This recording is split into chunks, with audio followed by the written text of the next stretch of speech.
Okay, welcome back to part yang ketiga untuk siri level yang pertama. Okay, kita masih lagi di level yang pertama, ingat. Kita just nak sembang tentang asas dahulu. Kita dah sembang tentang analogi. Saya harap anda dah faham ya tentang analogi. Dan untuk part yang kedua, saya dah terangkan berkaitan tentang domain. So untuk kali ini kita akan sembang tentang server, iaitu kalau kita ingat lagi analogi itu, server ni adalah keluasan tanah ataupun kelebaran ataupun kemampuan untuk menampung website kita. Kita kena faham dulu yang tu. Untuk server ni saya akan terus tunjukkan kepada anda cara nak membeli, cara nak pilih server yang okey. Okay, cara nak pilih server yang okey lah. Supaya anda boleh terus klik dan beli. Itu yang okey lah.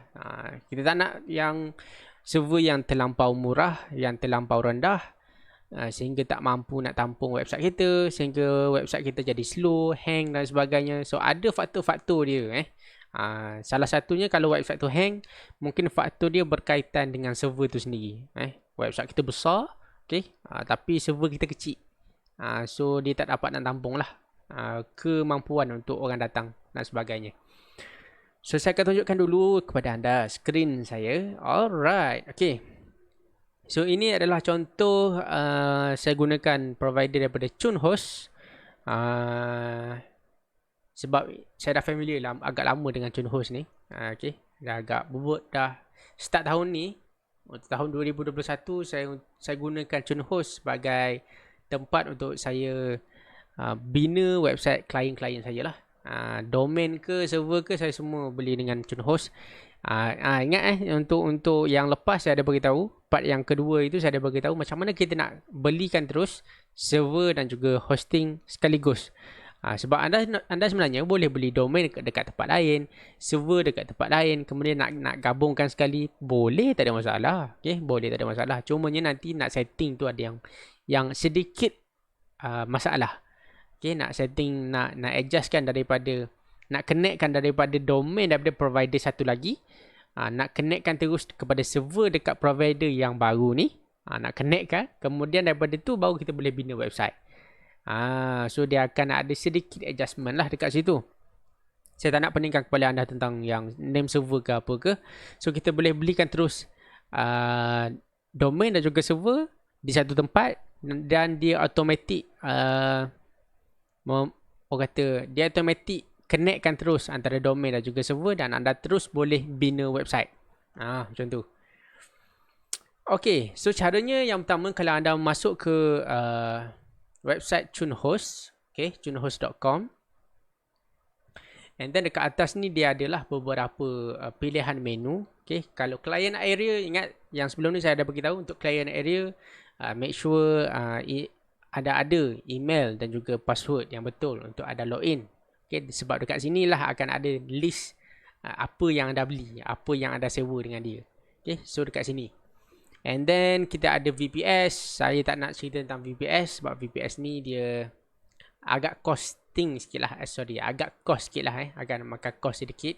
Dia laju, saya tak nafikan memang dia laju, tapi untuk orang yang baru nak start basic, saya tak galakkan sangat untuk VPS sebab dia akan ada banyak setting.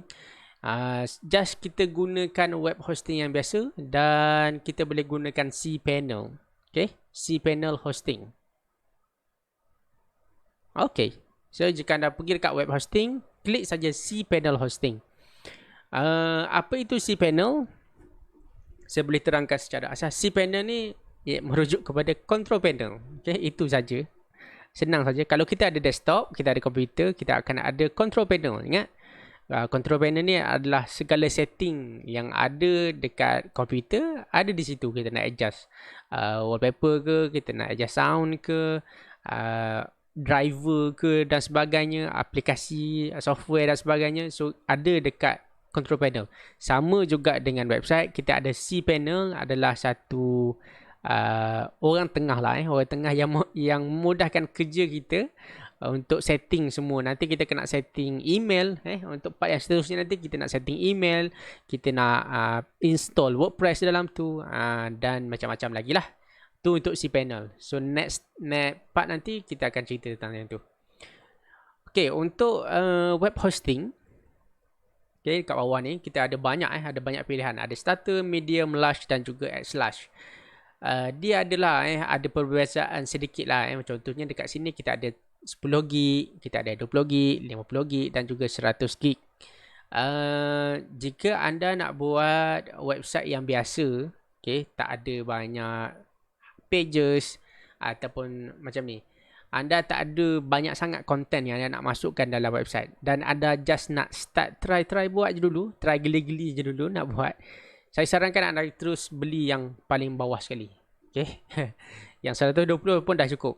Okay. Untuk 120 per year anda kena sewa per year, tak ada per bulan. Jika anda nak beli per bulan, anda nak sewa per bulan, anda boleh guna VPS. VPS ada per bulan dalam 30, 20 ringgit sebulan macam itulah. Itu untuk next level lah. Untuk yang advance boleh guna yang VPS. So jika anda baru lagi nak start, nak try geli-geli, nak try jadi ke tak jadi ke, tak tahu kan, just nak try buat, saya sarankan anda terus klik saja yang starter dekat sini. Dekat sini ni dia ada dah bagi tahu 10GB. Macam sikit kan, nampak macam sikit 10GB. Sebenarnya 10GB ni pun dah mencukupi sebenarnya. Nanti saya akan terangkan nanti dekat level 2, level 3 kenapa 10GB ni dah cukup. Okay, kenapa 10GB ni dah cukup. Kemudian dia ada cPanel. Of course kita kena ada cPanel untuk control panel kan semua. And then dia ada boleh masukkan 10 domain. Saya tak sarankan sangat untuk anda masukkan 10 domain dalam server ni. Okay. Apa yang dia masukkan dengan 10 domain dalam satu server? Contoh macam ni. Kita ada satu tanah. Ingat analogi untuk part yang pertama itu. Kita ada tanah. Mungkin tanah tu taklah nak besar sangat. Mungkin 1 ekar sebagai contoh. Tapi dalam 1 ekar tu kita nak masukkan 10 alamat. Bermaksud kita nak bina 10 website dalam tu. Okay. 10 rumah. 10 biji rumah dalam tanah 1 ekar. Anda rasa cukup ke? Macam tu. So itulah analogi yang anda kena faham. Sebab kita nak bercerita sekarang tentang server. So jika anda nak masukkan 10 domain ataupun 10 website dalam satu server, akan crowded. Okay, akan jadi berat sedikit lah. So saya tak sarankan. Mungkin anda nak gunakan 2 atau 3, it's okay, tak ada masalah. Tapi kalau sampai 10, nanti nak tambah ni dalam website kita akan jadi berat. Okay, akan jadi crowded sikit lah. Okay. And then dia ada 3GB physical memory, and then unlimited subdomain, unlimited bandwidth, unlimited email, MySQL, FTP account. Yang ni agak advance sikit lah. Anda tak perlu fikir pun. Ada beberapa saja yang perlu anda lihat. Yang pertama, tengok je storage dia besar mana. Kalau 10GB, dekat tepi ni dia ada SSD. SSD ni yang second latest saya boleh katakan, solid state drive kan. Sebelum ni kita guna HDD, hard drive. So hard drive ni dah agak lama lah. Kalau anda beli yang sewa yang hard drive, kelajuan dia tu agak slow sikit lah. Kelajuan dia tu agak slow sikit. Tapi kalau anda gunakan yang SSD, it's okay, it's normal. Yang baru ni saya lupa apa nama istilah dia. Saya cuba buka yang ni, ada tak? Tak ada.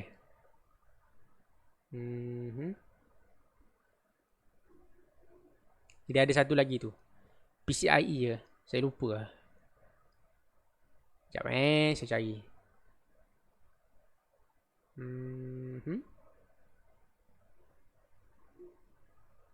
Oh, tak ada. Semua SSD. Okay, sini semua gunakan SSD. So abaikan. Okay, abaikan yang tu. And then anda perlu lihat dia guna cPanel ke apa. Kalau cPanel memudahkan kerja anda lah menggunakan cPanel. Ada provider yang tak sediakan cPanel, dia gunakan benda lain, terpulang. Terpulang, tak ada masalah pun.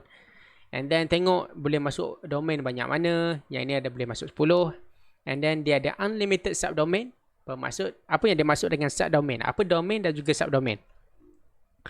Domain adalah alamat untuk kedai kita.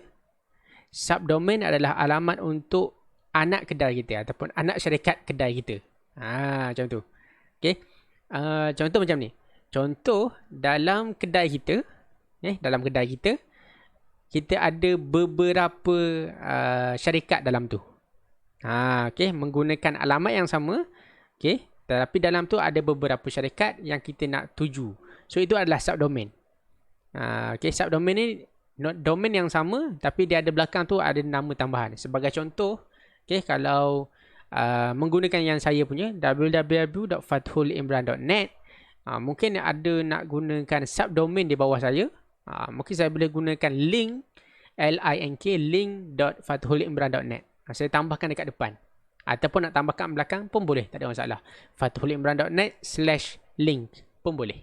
Macam tu. So unlimited subdomain anda boleh tambah sebanyak mana subdomain anda boleh bina.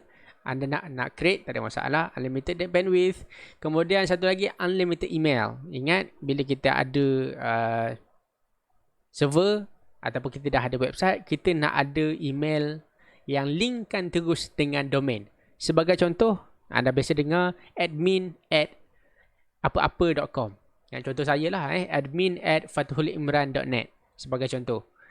So kita nak ada yang macam tu, nampak macam not bad, okay? Ataupun kita nak gunakan nama kita. Contohlah imran@fathulimran.net. Contohlah contoh. So anda boleh gunakan yang macam tu menggunakan unlimited email ya. Nanti setting untuk email nanti saya akan terangkan nanti. So caranya untuk membeli senang saja. Jika anda dah decide nak beli yang pertama, anda klik saja butang order now. Okay. Selepas anda klik, dia akan terus bagi choose a domain. Okay, choose a domain.